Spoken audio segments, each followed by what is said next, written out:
Hello friends, welcome on your YouTube session, Compedia. Study hard, get success, study harder and achieve your goal. Study selection कर.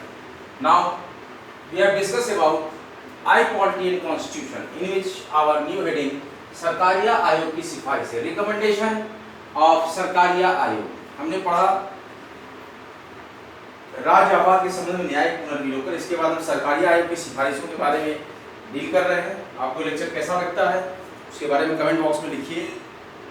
ये हमारा जो अभियान है कॉम्पिटेरिया का निरंतर चलता रहेगा. सभी विद्यार्थियों को, एस्पिरेंट्स को, कॉम्पिटेरिया स्वयं भी कभी अपने आप को अध्यापक नहीं समझता. एक अच्छे अध्यापक के गुण में से एक समाहित है कि जीवन पर्यंत विद्यार्थी का जीवन और स्वयं में ही एक विद्यार्थी की परिकल्पना को प्रदर्शित करता है. यही एक शिक्षक विद्यार्थी है और यही एक विद्यार्थी शिक्षक है. ऐसी परिकल्पना पे हम चलते हैं. आइए अब हम आज का अपना इंपॉर्टेंट टॉपिक स्टार्ट करते हैं, सरकारी आयोग की सिफारिश. जो लोग नए हों वो कॉम्पिटेरिया वाईटी चैनल को सब्सक्राइब करें, वीडियो को लाइक करें और शेयर करें. आइए आज की हम वार्ता करते हैं और देखते हैं कि क्या कुछ इंडियन पॉलिटी कॉन्स्टिट्यूशन में रोमांचक पहलू पर हम चर्चा करने जा रहे हैं. सरकारी आयोग हमने स्टार्ट किया है. अब ये विधानसभा को तभी विघटित किया जाना चाहिए, सरकारी आयोग की सिफारिश की विधानसभा को तभी विघटित किया जाना चाहिए, विधानसभा को तभी विघटित किया जाना चाहिए जब संसद के दोनों सदनों जब संसद के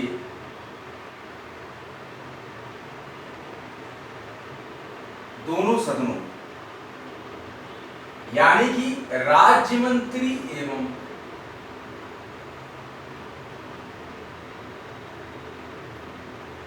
लोकसभा, राज्य मंत्री एवं लोकसभा. देखिए यहां पर क्या डिस्क्राइब किया जा रहा है. सरकारिया जी ने कहा कि विधानसभा को तभी विघटित किया जाना चाहिए जब संसद के दोनों सदनों, राज्य मंत्री और लोकसभा, ये दोनों सदन, यहां पर जो परिप्रेक्ष्य में आ रहा है हमारे कॉन्सेप्ट के राज्य मंत्री और लोकसभा, इससे हमारा प्रादुर्भाव है. और इन दोनों ने आर्टिकल 356 क्या किया हो कि विधानसभा को तभी विघटित किया जाना चाहिए जब संसद के दोनों सदनों, राज्य मंत्री और लोकसभा ने आर्टिकल 356 के प्रयोग, आर्टिकल 356 के प्रयोग पर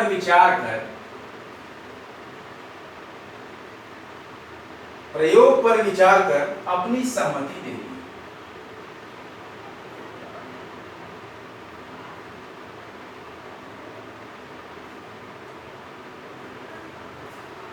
क्या कहता है point?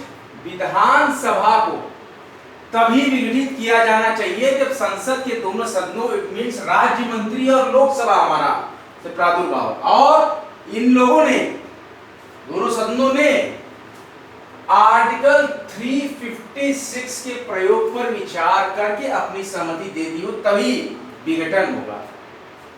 Second point. Next point, हालांकि हमने 3 पॉइंट 4 पॉइंट पहले डिस्कस कर लिया था यस्टरडे. ऐसी उद्घोषणा के आधार पर, ऐसी उद्घोषणा के आधार पर, ऐसी उद्घोषणा के आधार को स्पष्ट किया जाना चाहिए. सरकारिया जी ने क्या कहा था? ऐसी उद्घोषणा के आधार को स्पष्ट किया जाना आवश्यक हो, स्पष्ट किया जाना आवश्यक है, ताकि, मतलब उससे मतलब है कि क्या, ताकि आर्टिकल 356 का, ताकि आर्टिकल 356 का दुरुपयोग न हो. बहुत ही प्यारी बात.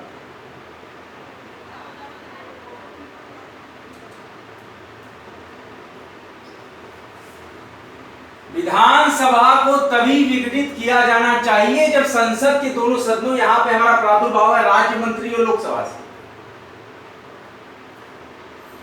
उसने आर्टिकल 356 के प्रयोग पर विचार करके अपनी सहमति दे दी हो और ऐसी उद्घोषणा के आधार को स्पष्ट किया जाना आवश्यक है ताकि आर्टिकल 356 का दुरुपयोग नहीं किया जा सके, न हो सके।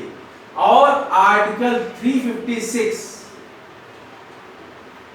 ये जो हम राइट साइन बना रहे हैं, ये अलग अलग स्टेटमेंट को डिफाइन करता है, क्लेरिफाई करता है। जबकि अपनी नोटबुक पर लिखेंगे इस कॉन्सेप्ट को, जो मैं एरो बना रहा हूं, इस राइट एरो, इसका मतलब सही का चिन्ह, इसका मतलब ये अलग अलग पॉइंट्स हैं, इसको अलग अलग हम डील कर रहे हैं लेकिन कोरिलेट है एक दूसरे से। तो आर्टिकल 356 का प्रयोग राज्यपाल की रिपोर्ट,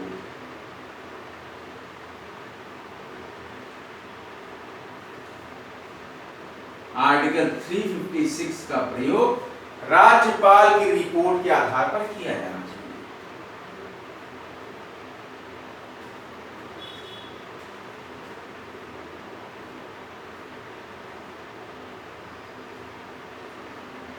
क्या कॉन्सेप्ट है?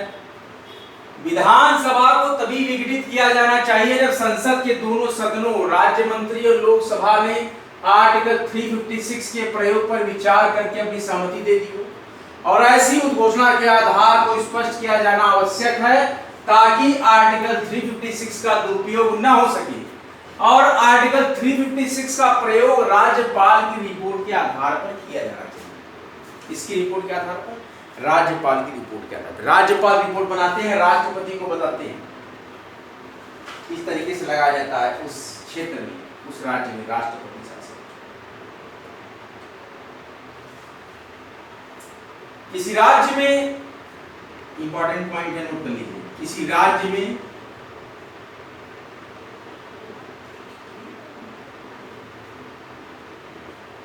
आर्टिकल 356 के तहत, किसी राज्य में आर्टिकल 356 के तहत, इसको नोट डाउन कर लीजिए, तो घोषित राष्ट्रपति शासन, घोषित राष्ट्रपति शासन की अधिकतम अवधि, देखिए वही प्रश्न जो हमने कल आपसे पूछा था, आपने किसी ने जवाब नहीं दिया, उसी का आंसर ये यहां पर आ गया स्वतः, कि किसी राज्य में आर्टिकल 356 के तहत उद्घोषित राष्ट्रपति शासन की अधिकतम अवधि, यही मैंने प्रश्न आपसे कल पूछा था कि 2 माह होती है कि 3 माह होती है कि 6 माह होती है कि 1 वर्ष होता है कि 3 वर्ष या उससे अधिक होता है। तो देखिए क्या होती है, यहाँ पर आंसर मिल रहा है आपको, इसी प्रश्न का जो हमने यस्टरडे पूछा था। किसी राज्य में आर्टिकल 356 के तहत उद्घोषित राष्ट्रपति शासन की अधिकतम अवधि, अधिक से अधिक कितने दिनों तक राष्ट्रपति शासन किसी राज्य में लगाया जा सकता है? 3 वर्ष ही हो सकती है। क्या हो सकती है? 3 वर्ष ही, 3 वर्ष से ज्यादा नहीं हो सकती है। बहुत ही प्यारा कॉन्सेप्ट, 3 वर्ष ही हो सकती है राष्ट्रपति शासन की किसी राज्य में अधिकतम अवधि।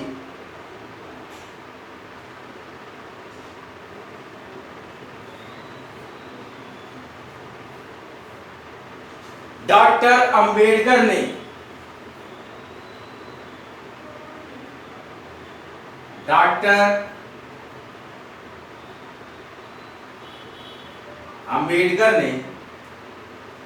राष्ट्रपति शासन, ध्यान दीजिएगा यहां पर, डॉक्टर अंबेडकर ने राष्ट्रपति शासन, प्रेसिडेंट्स रूल, आर्टिकल 356, ध्यान दीजिए इस वर्ड पर, क्या मैं कहना चाह रहा हूं, डॉक्टर अंबेडकर ने राष्ट्रपति शासन आर्टिकल 356 को मृत पत्र, कौन सा पत्र? मृत पत्र। ध्यान दीजिए, एक क्वेश्चन यहां से आपका बन रहा है, डॉक्टर अंबेडकर ने राष्ट्रपति शासन आर्टिकल 356 को मृत पत्र की संज्ञा दी है।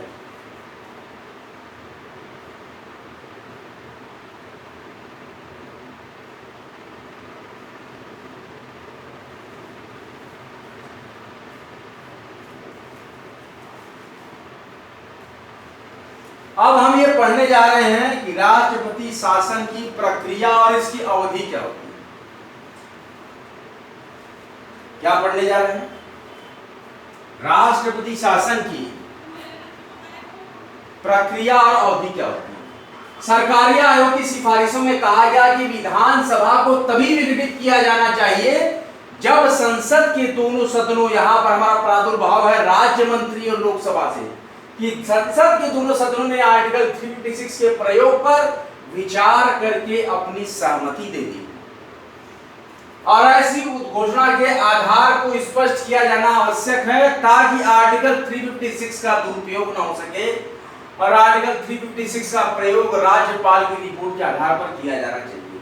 किसी राज्य में आर्टिकल 356 के तहत उद्घोषित राष्ट्रपति शासन की अधिकतम अवधि 3 वर्ष ही हो सकती है और डॉक्टर अंबेडकर ने राष्ट्रपति शासन आर्टिकल 356 को मृत पत्र की संज्ञा दी है। मृत पत्र, डेड लेटर। डॉक्टर अंबेडकर ने राष्ट्रपति शासन आर्टिकल 356 को मृत पत्र, डेड लेटर की संज्ञा दी है। क्लियर है? अब इसके बाद हम जा रहे हैं पढ़ने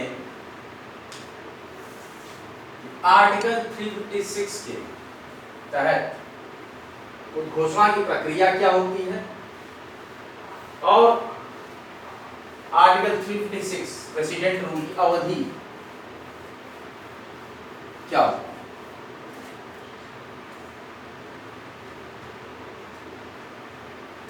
उद्घोषणा की प्रक्रिया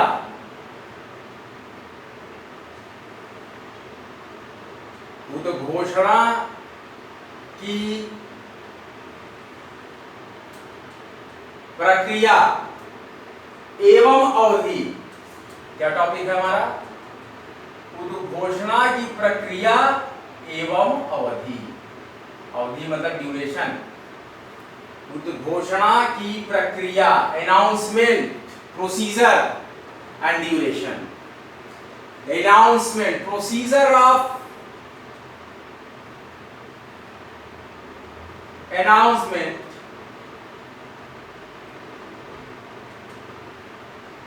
and duration. Announcement and duration for the article 356 president's rule. राष्ट्रपति कभी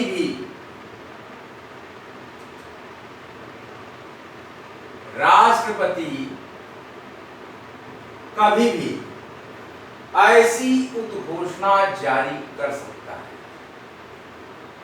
ऐसी उद्घोषणा जारी कर सकता है। राष्ट्रपति कभी भी ऐसी उद्घोषणा जारी कर सकता है, आर्टिकल 356 की उद्घोषणा। और वित्तीय आपात की उद्घोषणा, कौन से आपात? वित्तीय आपात की घोषणा, वित्तीय आपात की घोषणा 2 माह, कितने माह? यानी कि 60 दिन। ध्यान दीजिए, वित्तीय आपात की घोषणा 2 महीने या 60 दिन तक लागू होती है।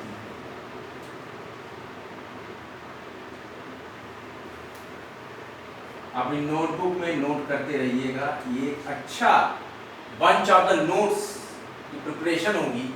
और यदि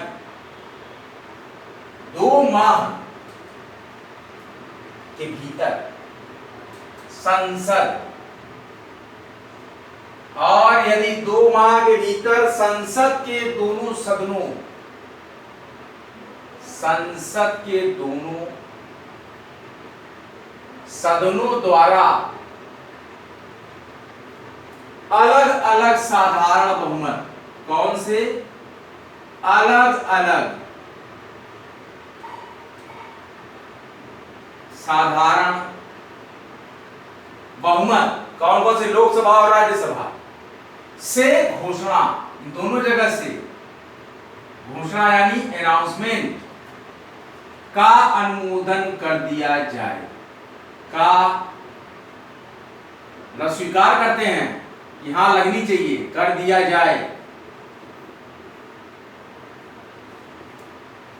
तो यह घोषणा, then this announcement तब तक लागू रहती है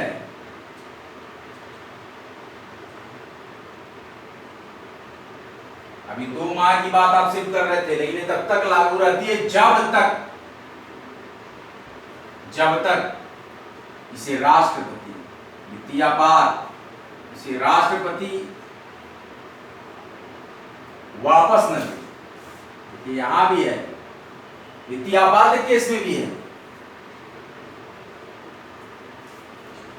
procedure of announcement and duration for the emergency, राष्ट्रपति कभी भी ऐसी घोषणा जारी कर सकता है और वित्तीय आपात की घोषणा, फाइनेंशियल इमरजेंसी, वित्तीय आपात की घोषणा 2 महीने या 60 दिन तक लागू रह सकती है, और यदि 2 महीने के भीतर संसद के दोनों सदनों, लोकसभा और राज्यसभा द्वारा अलग अलग साधारण बहुमत से घोषणा का अनुमोदन कर दिया जाए, तो ये घोषणा तब तक लागू रहती है जब तक इसे राष्ट्रपति वापस न ले।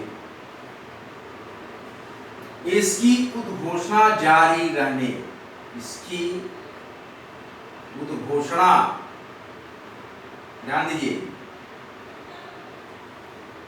जारी रहने, अनाउंसमेंट बोलते हो घोषणा की अधिकतम अवधि, हमने आपको बताया है, इसकी उद्घोषणा जारी रहने की अधिकतम अवधि निर्धारित नहीं, वित्तीय केस में निर्धारित नहीं, फाइनेंशियल इमरजेंसी।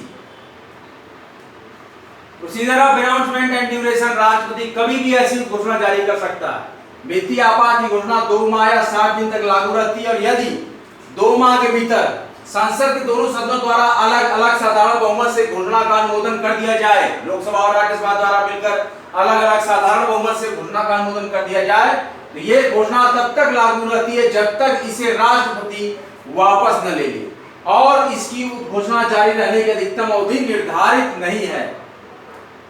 इफेक्ट क्या है, प्रभाव क्या पड़ता है, अगली हमारी जो हेडिंग है इसमें प्रभाव, इन्हीं घोषणाओं का प्रभाव, इन्हीं इमरजेंसीज का प्रभाव। इस घोषणा के बाद वित्तीय आपात, इस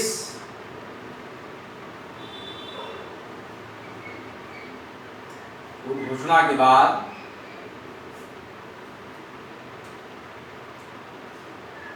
की किसी, इस घोषणा के बाद की किसी उद्घोषणा से, इस उद्घोषणा के बाद कि किसी उद्घोषणा से कभी भी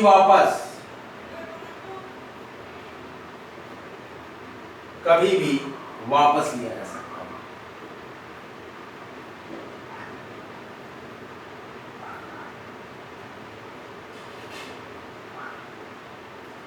वापस लिया जा सकता है, इसके लिए संसद के किसी, इसके लिए संसद के किसी अनुमोदन की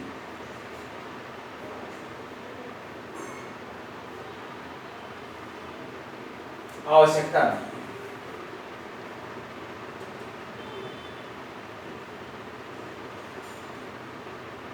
मतलब संसद से पास कराने के अनुमोदन की आवश्यकता नहीं। देखिए, procedure of announcement and duration, राष्ट्रपति कभी भी ऐसी घोषणा जारी कर सकता है। वित्तीय आपात की घोषणा 2 महीने या 60 दिन तक लागू रहती है, और यदि 2 माह के भीतर संसद के दोनों सदनों द्वारा अलग अलग साधारण बहुमत से घोषणा का अनुमोदन कर दिया जाए।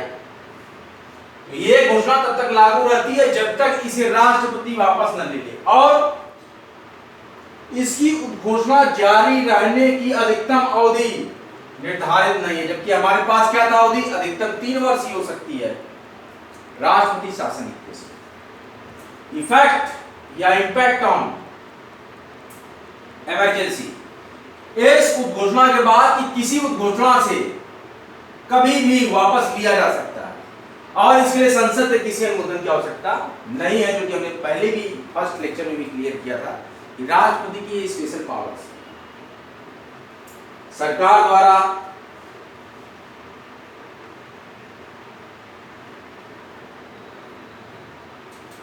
ध्यान दीजिए, नोट करते रहिएगा, सरकार द्वारा राज्यों को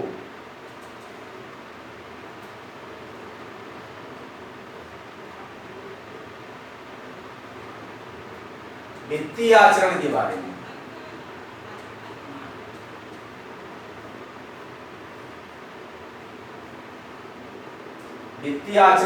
में निर्देश दिए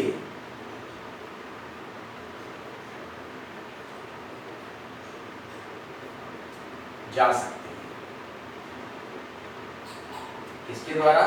सरकार के द्वारा। संघ, प्रांत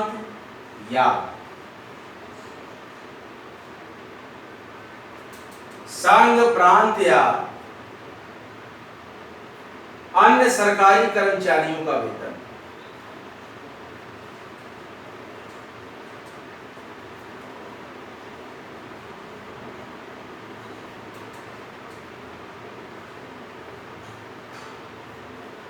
संघ, प्रांत या अन्य सरकारी कर्मचारियों का वेतन कम किया जा सकता है। ये सब इमरजेंसी में होता है।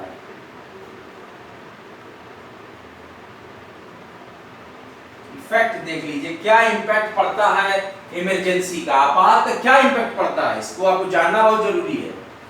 इस उद्घोषणा के बाद किसी उद्घोषणा से कभी भी वापस लिया जा सकता है और इसके लिए संसद से किसी अनुमोदन की आवश्यकता नहीं है, और सरकार द्वारा राज्यों को वित्तीय आचरण के बारे में निर्देश दिए जा सकते हैं, और संघ का, प्रांत का या अन्य सरकारी कर्मचारियों का वेतन भी कम किया जा सकता है।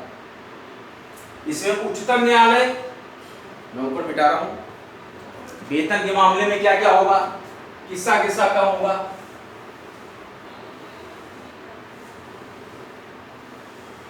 देखिए किसका किसका नहीं कम होगा। इसमें इसी को कंटिन्यू कर रहे हैं कि जब वेतन काटा जाएगा तो इसमें सुप्रीम कोर्ट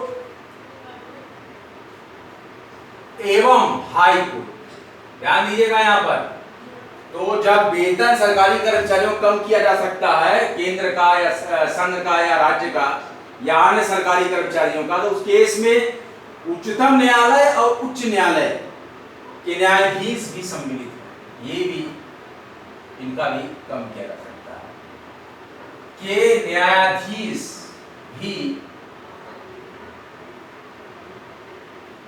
सम्मिलित, ठीक है। राज्यों के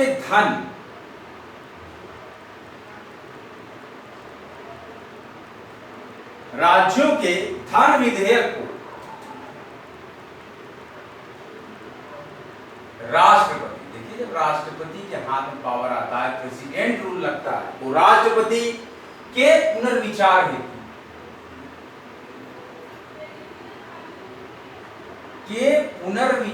हेतु राज्यों के धन विधेयक को राष्ट्रपति के पुनर्विचार हेतु आरक्षित किया जा सकता है। वो पुनर्विचार करेंगे तो बताएंगे, आरक्षित किया जा सकता है। बहुत ही अच्छी बात है। प्रभाव क्या पड़ते हैं आपात के? इस उद्घोषणा के बाद कि किसी उद्घोषणा से कभी भी वापस लिया जा सकता है और इसके लिए संसद के किसी अनुमोदन की आवश्यकता नहीं है, जैसा कि हमने प्रीवियस लेक्चर्स में बताया है आपको। और सरकार द्वारा राज्यों को वित्तीय आचरण के बारे में निर्देश दिए जाते हैं और दिए जा सकते हैं, और संघ का या प्रांत का या अन्य सरकारी कर्मचारियों का वेतन कम किया जा सकता है, और इसमें उच्चतम न्यायालय और उच्च न्यायालय के न्यायाधीश भी सम्मिलित हैं। राज्यों के धन विधेयक को राष्ट्रपति के पुनर्विचार हेतु आरक्षित किया जा सकता है। रिव्यू, समाप्ति क्या होगी इसकी, ध्यान दीजिएगा, बहुत इंपॉर्टेंट। हम यहां पर डील कर रहे हैं इस टॉपिक के साथ, किसी भी तरीके का कोई कंप्रोमाइज नहीं, सारे कॉन्सेप्ट को हम क्लियरली मेंशन करेंगे। Totally synthesize, analytical and well performed lectures को हम यहाँ पर प्रोसीड करते हैं। कॉम्टेरिया always try their best to perform their subject high quality in constitution at that scenario. तो समाप्ति कैसे होती है आपात की? समाप्ति में होता है कि राष्ट्रपति द्वारा, कैसे समाप्त करते हैं देख लीजिए, राष्ट्रपति द्वारा किसी भी समय, समाप्ति कैसे करते हैं, राष्ट्रपति द्वारा किसी भी समय एक अनुवर्ती घोषणा द्वारा, एक अनुवर्ती घोषणा द्वारा, राष्ट्रपति द्वारा किसी भी समय, at any time any moment, एक अनुवर्ती घोषणा द्वारा वित्तीय आपात की घोषणा।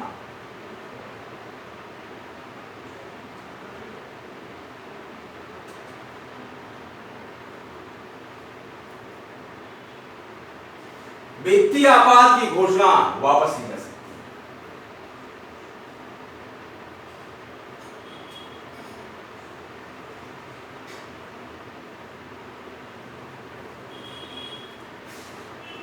आपात की जो घोषणा है, वित्तीय आपात का जो इंपैक्ट है, जो इफेक्ट है, कहता है कि इस घोषणा के बाद की किसी घोषणा से कभी भी वापस लिया जा सकता है। इसके लिए संसद के किसी अनुमोदन की आवश्यकता नहीं है और सरकार द्वारा राज्यों को वित्तीय आचरण के बारे में निर्देश दिए जा सकते हैं और संघ और प्रांत या अन्य सरकारी कर्मचारियों का वेतन कम किया जा सकता है। और इसी में सुप्रीम कोर्ट और हाई कोर्ट के न्यायाधीश भी सम्मिलित हैं। राज्यों के धन विधेयक को राष्ट्रपति के पुनर्विचार हेतु आरक्षित किया जा सकता है। डेक्लिनेशन, समाप्ति क्या है, डिलीटिशन क्या है, इंड क्या है वित्तीय आपात की, राष्ट्रपति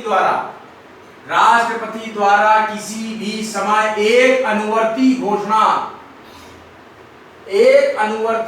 द्वारा वित्तीय आपात की घोषणा वापस ली जा सकती है। एक अनुवर्ती घोषणा द्वारा, राष्ट्रपति द्वारा एक अनुवर्ती घोषणा के द्वारा वित्तीय आपात की घोषणा वापस ली जा सकती है। किसकी घोषणा वापस ली जा सकती है? वित्तीय आपात की घोषणा वापस ली जा सकती है।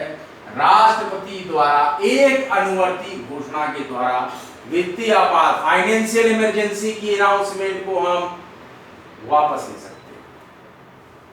बने रहें, जमे रहें आपके महत्वपूर्ण चैनल कॉम्टेरिया पे। आज का सेशन हम यही समाप्त करते हैं कुछ टेक्निकल एरर की वजह से। अगला लेक्चर आपके समक्ष बहुत जल्द आएगा, तब तक के लिए जय हिंद, जय भारत। वीडियो को लाइक करें, शेयर करें, कॉम्टेरिया YT चैनल को सब्सक्राइब करें। स्टडी सिलेक्शन तक अगला लेक्चर लेके कल बहुत ही जल्द हम हाजिर